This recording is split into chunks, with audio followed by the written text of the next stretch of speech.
And what am I talking about? This tiny fringe issues that no one gives a damn about. Hi guys, what's up? This is going to be a short and sweet review of the review done by the angry photographer, now goes by the name of Theoria Apophasis, if I'm not wrong. And his review of the Nikon Z6II. So I found it very interesting and there's a lot to talk about. So I thought I'll just do a review of the review. It's going to be a short and sweet video. And I hope you understand where I'm coming from. Now I want to talk about first the few points, and it's going to be a unscripted sort of ramble or rant or whatever we call it. Let's talk about the few things that he has mentioned. He says the focus is very good. It's fast and quiet. Well, the focus doesn't quietness of the focus doesn't depend on the camera. It depends on the lens. So I don't know why he's crediting Z6II on being able to silently focus, right? That's just the lenses. And I'm sorry, but Fuji doesn't have quiet lenses because they're kind of old. Most of them make a grinding noise. And his reference point, I talk about Fuji because his reference point is Fuji, and I have nothing against Fuji. I use a Fuji. In fact, this one here is a Fuji. This is X-T3. Now, and I intend to buy more lenses for the X-T3. I intend to get into the Sony system because I like what Sony is doing. So we'll talk about that later. So the takeout point from his comment on the autofocus is that it's fast. And we knew it. I've spoken about it. I've shown you a few examples I'll put up the links up here.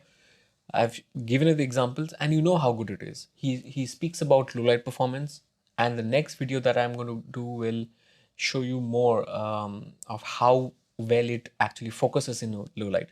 So he agrees that the focusing is great. He talks about that upgrade essentially is about having contact points for the battery grip and 2 card slots and 2 processors, but doesn't really understand what having 2 processors mean. Understand that X-T3, when they released X-T4, when Fuji released X-T4, which is their 2020 flagship, they didn't change anything. They only made the body a little fatter to accommodate the IBIS, and they put a flip screen there because there's a market for the flip screen, especially the YouTubers. Now, why didn't you need a flip screen? Actually, if your camera can focus well, and if you can you're not going to, if you're just sitting and talking in front of the camera, if you're a YouTuber, you're not moving around a lot, you're not reframing yourself, right? So you need a flip screen when the camera, when you're sitting at a static place and you want to look at yourself, and the only reason you would want it to figure out whether you are in focus or not. So that's relevant for cameras that don't focus that well in video, right? Cameras that don't focus that well. Cameras that don't focus that well. It doesn't matter for my Z's. It doesn't matter for my Nikons. Because you know what? It doesn't struggle focusing at all. I don't miss a flip screen. Anyway, so let me go through the points that I was going to talk about. The top screen, the D-pad, the iPad, the hinge, the door hinge. Not the door hinge, but the card slot door and how it is positioned. The touch AF point selection, shutter sound, focus speaking, and a few other things. Oh, and then he again speaks about the AF tracking later on. So let me go through them point by point. He says the top screen is bad. Only Nikon has it. Right? The R6 doesn't have a top screen. The Sonys don't have a top screen. Even the new one, it doesn't have a top screen. Now, I don't want it to do a lot, and what it does for me is perfectly fine. I want to just quickly check because I can see most of the stuff through my EVF. Now, if you want to I'm putting the camera down, just checking the sort of shutter and ISO and my f point, and want to see what burst mode, whether it is in fast shooting mode or slow shooting mode. I want to just check that. I want to see how many photos I can take. What's a battery charge level. Now, these are the essentials. I can see that on the top screen. I don't know what's missing. And everything else that I need, it's on my LCD. I can use a viewfinder to sort of access those things and understand those things. You need a top screen for a quick glance before you start shooting. For a quick glance, because it's just easier to change your buttons in this position than it is in this position. Much easier. That's the purpose of having a top screen.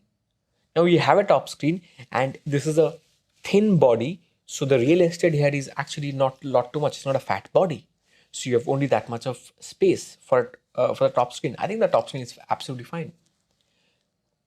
And I'll tell you, the kind of review that Ken has done there, you come up with a review like that only if you're taking something and say, let me find what's wrong with this. That's not a review. A review is supposed to be balanced. It's supposed to give you everything put together and will tell you the most important problems and the most important strengths. And you don't talk about fringe issues like, you know what, I don't like the top LCD, top, whatever it is, the top screen, because it's tiny, because it's 1980s. How is it 1980s? The D-pad size is small. True. But you know what, when I use a D-pad, I don't need the D-pad to be large. What I need large is the is a joystick, and the joystick is chunky, grippy, and large. It's a joy to use this joystick, isn't it? It's a joy to use this joystick, Fuji, not yours. Yours is tiny, tiny, thin, and tiny. It's not easy to use it. This I use. That I'm not going to use. It's only when I'm trying to get into the menu system and trying to move around a little bit, maybe up, down, right side, left side. I'm going to use the D-pad a little bit. And that's about it. I don't need it to be large and occupying a lot of space. I want this space for my hand to be able to grip it, right? Now I don't want, fuck, I'm getting angry. I don't want my hand to come over this, a large dial here. That's going to be very inconvenient for me. This is just the right size. When I hold it like this, my hand is already coming very close to the dial here. So it is just the perfect size. Okay, let's go to the next complaint, because it's surely not a review.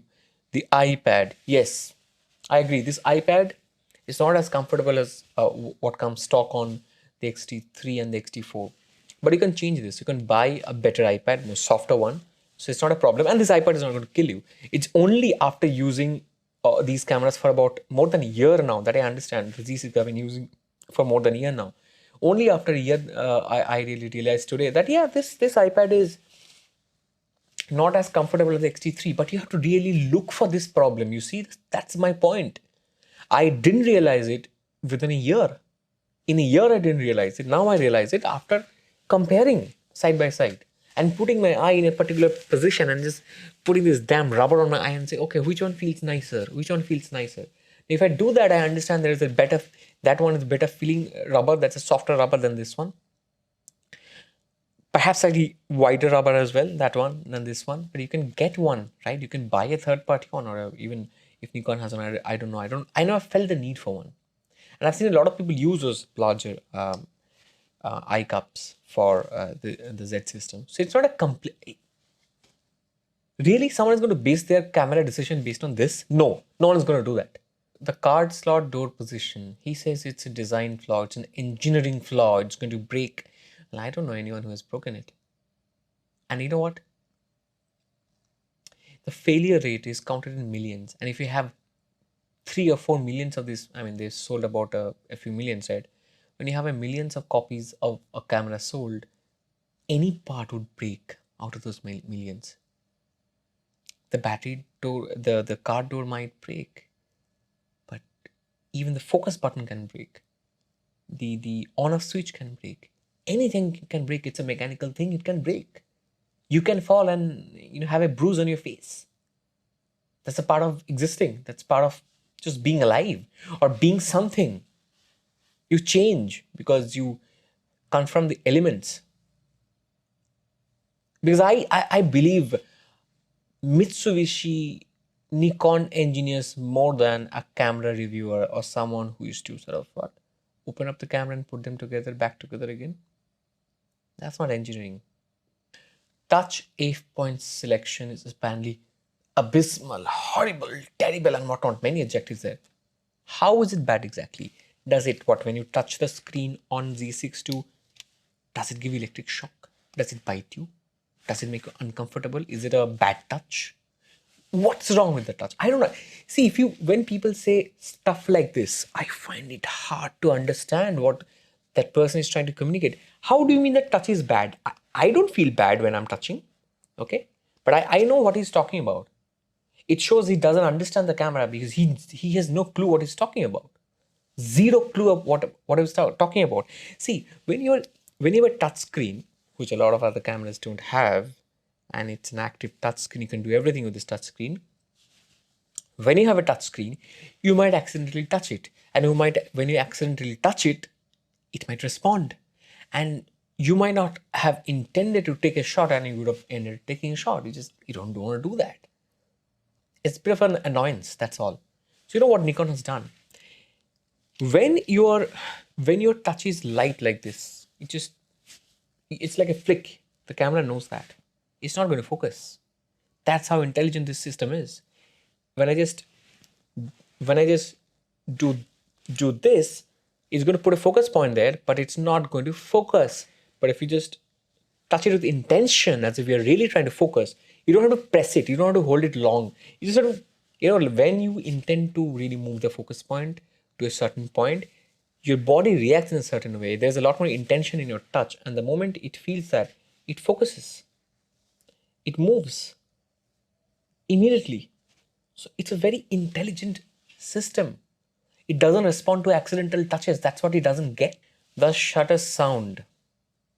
There is no difference in the shutters.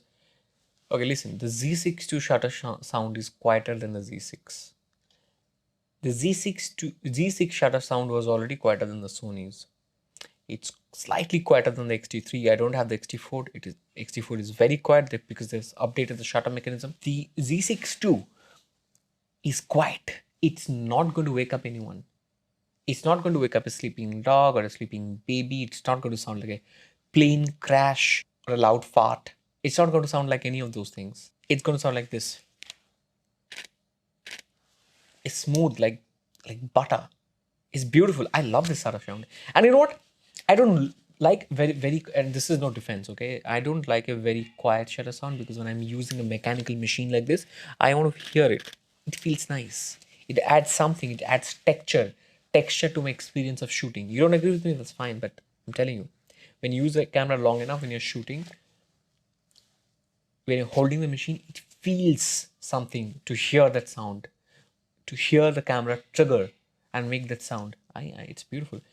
The point is it making unpleasant sound like the D500? That's very loud. It's like a machine gun. This is not like that. This is even quieter than the Z6, and the Z6 was already very. In fact, when the first time I held the Z6 and to a picture, I really loved the shutter sound. I think the expectations on shutter sound is a bit unreasonable because you see, silent shutter. You want silent shutter, you can use it. If you don't want to sort of disturb an animal there, in the jungle, you're likely to use a telephoto lens. So you're going to be away from that animal, and during daylight, you're not going to have, the sun doesn't flicker at a low rate, so you're not going to see banding in your pictures. So you can happily use electronic shutters during the day if you're shooting wildlife. And in other situations, this is quite enough to not disturb quiet situations mostly. Focus peaking is horrible according to him. I don't know how it is horrible. You know what the Z system does that the Fuji's, and he says the Fuji is the best.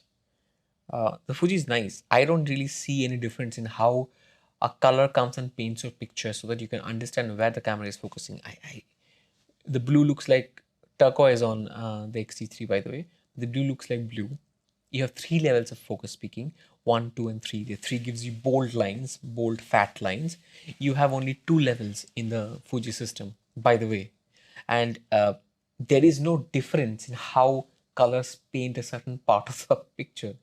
And when you're taking a shot, when you see that it's let's say if it's painting my nose, both cameras will see when you zoom in that it's focused on the nose. So there's no performance difference. Again, the focus peaking is not good. How exactly is it not good? What is the parameter of evaluation in focus peaking? I'll tell you what the Z6 has, the Z62 has, which the Fujis don't have, is I can put the focus box there as well. And when you see, and the focus box will also turn green to confirm focus to you. So you don't have assist only from the focus peaking, but also from the boxes turning changing colors. Now that the Fuji doesn't have. So I don't know exactly how it is not good enough. There are apparently now bugs in the Z6II. No one has fixed it. I haven't. I've been using this for the last 2 weeks. I haven't fixed any bugs. I could really choose from the I button, because that's where I've set it, the image quality. If I want to change it from raw fine, raw plus JPEG fine to only fine, it records my input. It saves my input. It's there. Nothing has changed. He says, in my camera, I couldn't do that. I couldn't change my image quality preference because, yeah, I'm very dismissive about it because it cannot be true. Because you have a standard to maintain. These are high grade engineering products. They don't change from copy to copy like that. It's a software. It sort of behaves the same way. It's based on physics and basic maths, not basic maths, advanced maths. And maths don't operate differently on in front of different people. And this is the menu system apparently reset itself. No, the menu system doesn't reset itself. Someone's probably sleeping or taking something and pressed a button or two. Otherwise, it doesn't change like that. Apparently, changing the function buttons is different. Now you're just making shit up. No, it doesn't happen. The if tracking is fantastic and fast. It's great in focusing back and forth and tracking subjects back and forth, but it's not polished. How is it not polished like my shoe? Or not as shiny as my skin? How is it not polished? What does it even mean? What? What are you talking about here? The AF tracking is fast. It's accurate. It can track a subject back and forth beautifully, and I've shown that in the video again, link up there. But it's not polished. See, again, this is propaganda. This is not review. This is not objectivity, right? And I have a big problem with these kind of sentimental reviews. You can call this sentimental as well. Now, as you can see, the sentiment is, however, restricted to how I'm feeling. And it's probably expressing in my facial expressions, but it is not changing the way I look at the XT3 or that system, or the Z6, Z62 at that system. Let me tell you, most of the time when I'm in a shoot, I'm shooting someone and I show them the picture on the back of the screen. Most people like what's coming out of the XT3. But then when I send them the pictures, they're actual files, not the raw files or whatever, actual JPEG files, and they put them on the computer, they always come back and tell me, I like the pictures from the Nikon. So you know what? I own this camera and the Fuji. I have used Sony. I have nothing. These are tools, right, to make beautiful things. I'll always use something that makes more beautiful things. That makes a person happy when they look at their own pictures. I shot a person who was not young, but she wanted to feel young and energetic and youthful. Everyone wants to feel that, right? And I took my pictures with both the Nikon and the X-T3.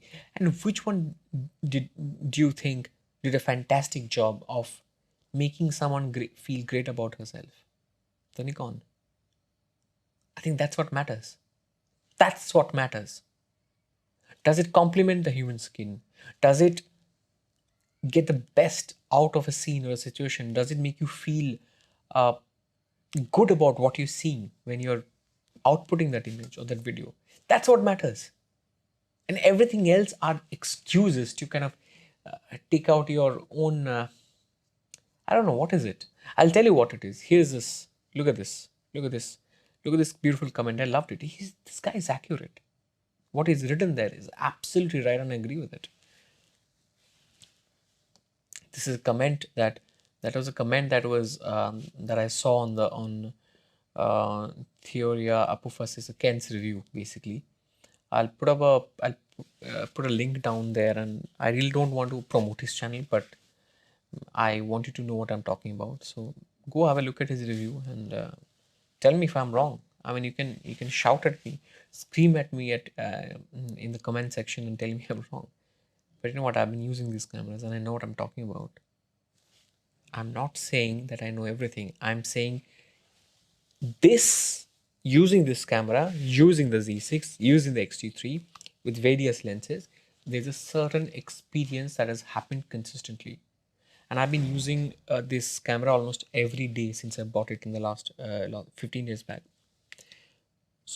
So when I say what I'm talking about, I'm saying that I know that the eye cup is harder and slightly smaller than the X-T3, but I'm saying that it doesn't matter because I never noticed it. That is the point that one should consider. Are you going to base your camera decision on this tiny difference, this something that you won't even notice in a year? I wouldn't. That's not a sound way to sort of advise someone on where to spend their money. But wait, there's more. He talks about the dated menu capabilities. Guys, I understand a menu, right? Menu is when information, how information is laid out and indexed.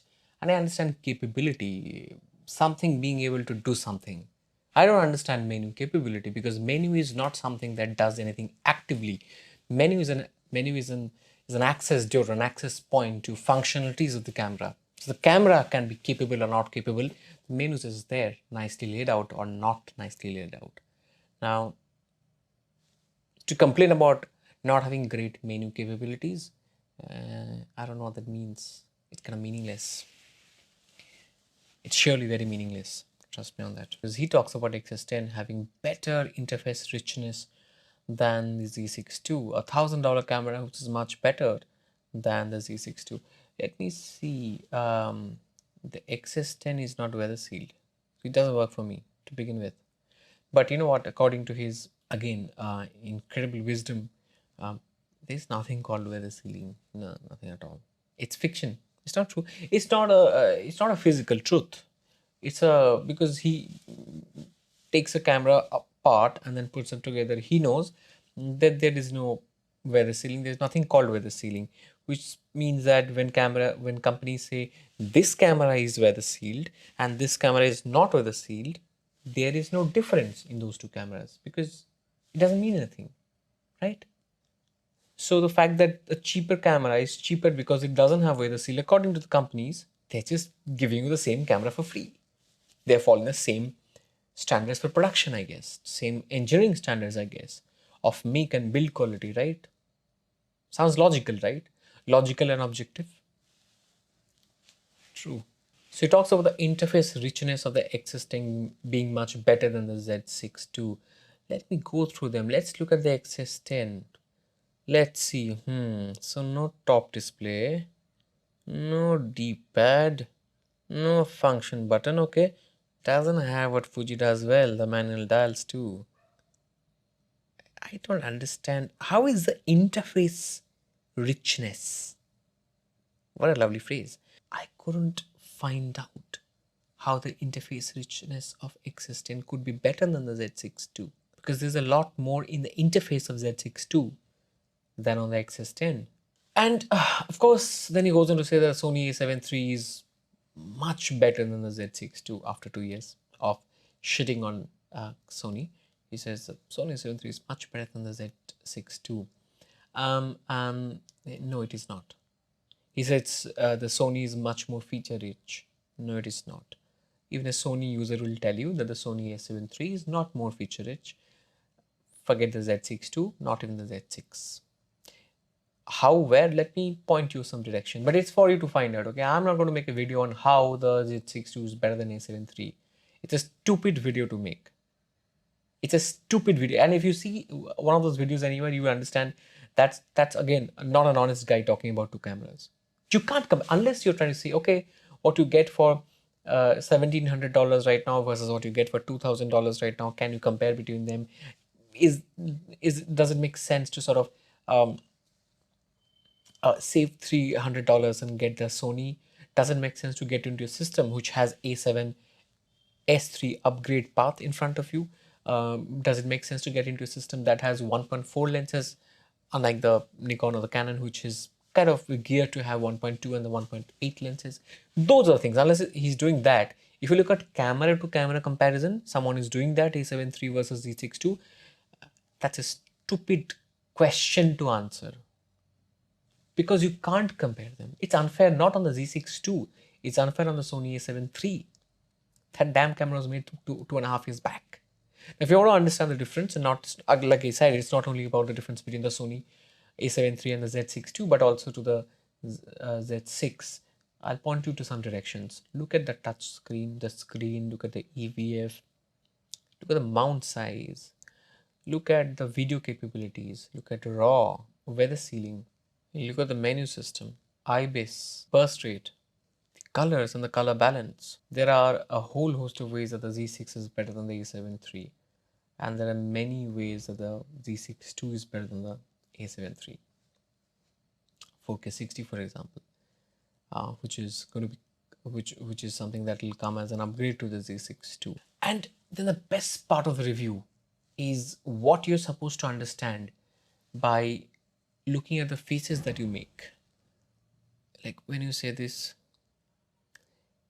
it means you should be happy with the camera. When I do this, it means the camera is very bad. And the thing that you should base your judgment on is my face. No, I don't like my face, but how does it matter? If I'm doing this, it means the camera is bad for sure. Objectively, it's not opinion based, it's objectively, logically bad because my face is like this. And then in the end, if you don't agree, objectively, according to your opinion, if you don't agree objectively with his opinion, then you have confirmation bias. Because how can you have a different experience? How can you have a different understanding of reality? How can you have perhaps a real and objective understanding of what's real? Am I making sense? I guess not. But you know what? Basically, if you do not agree, you have confirmation bias. I'm telling you, because you know what? If you're not me, then you must have confirmation bias. This must be something that's wrong with you because you're stupid.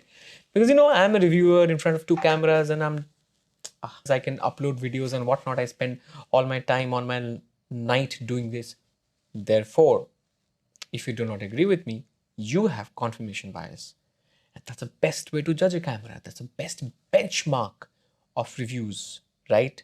Look, it's a new channel. I know a lot of you guys will not agree with me.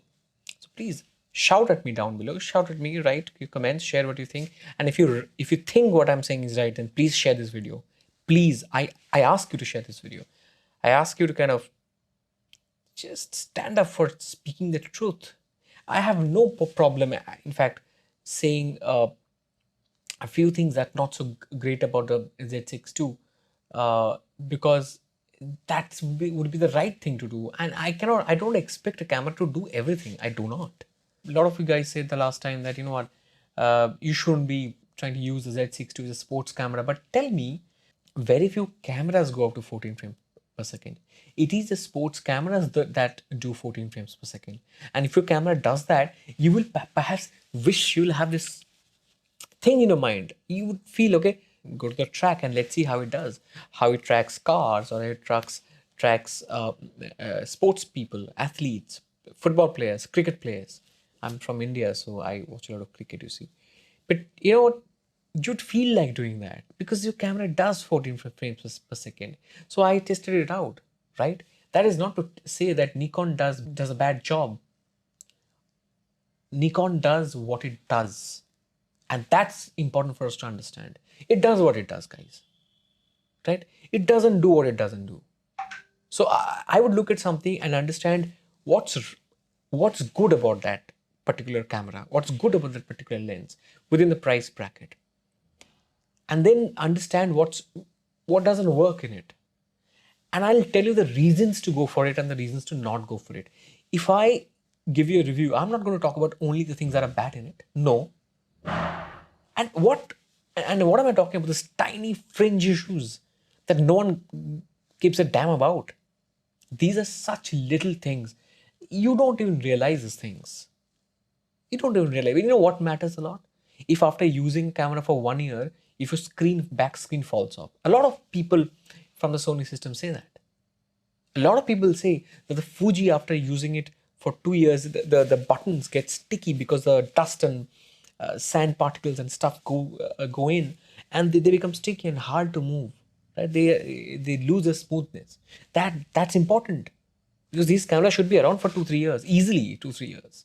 That's why build quality is important. And a lot of long-term Fuji users who are honest will tell you that when they use the XT1 to XT2 and XT3, they've seen incremental upgrades to the build quality of the camera, and it matters a lot. There you have it, where the ceiling. There you have it, standards of build quality, engineering standards. There you have it. And they will also tell you that X Pro series is much better than XT series. Those observations are not all bullshit. They're valuable observations. And there are differences in cameras, in how the cameras are built. And someone needs to be able to understand that, man. That should be respected. Because they put in a lot of mathematics and engineering and physics and a lot of manpower. Someone is doing it. Some human being has put in all that effort to make a camera in a certain way. And that has a price, that has a cost. And we should appreciate that value that's brought to the table. We can't just go and say, you know what, yeah, just because the camera I like doesn't have very good weather sealing, it doesn't have very good build quality. Therefore, the cameras that have better build quality, I'll say, you know what, build quality doesn't matter. No camera is weather sealed. That's childish. So, anyways, guys, coming back, I wanted to subscribe to this channel. I'll talk more about Nikon and other brands also coming in the near future, but it'll take me some time. So please subscribe, please share this video, comment, and share what you would like to share. As you've seen, this video has been a bit messy, sort of meandering. It's not a very structured sort of conversation. I wanted to have just pour my heart out, really, and that's what I want to do, and I have done that. And I hope you liked this conversation. It was a bit of an outburst also, but I think I've been able to not be unfair to the truth. That's important. I have no problem being unfair to the lies. I just want to be sure that I'm not unfair to the truths. Right? See you guys. Take care.